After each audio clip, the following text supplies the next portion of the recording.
Do you want to know how I make my Philippine chicken soup called tinola?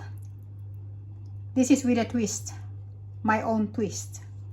So basic the ingredients I use: ginger, lemongrass, garlic.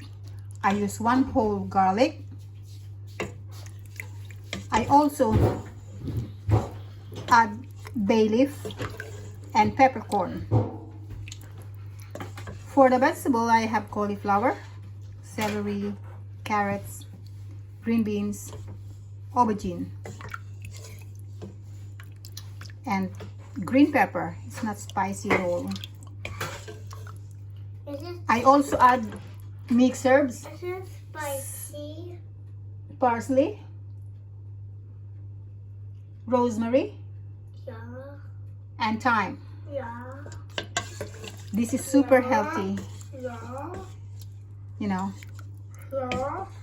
It's coming to winter, so I need to make this kind of soup, you know, for the immunity. Yeah. Yeah, here's my grandson here.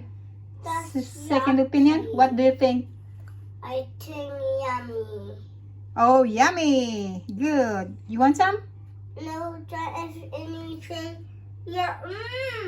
Oh, yummy, yummy, yummy. You want to taste? No, you. Taste it too. It's a little bit help from my grandson. Please. I also Can I add, taste this one? okay, I also add homemade chicken stock. Mmm. Is it yummy? Well done, Nanay. Huh?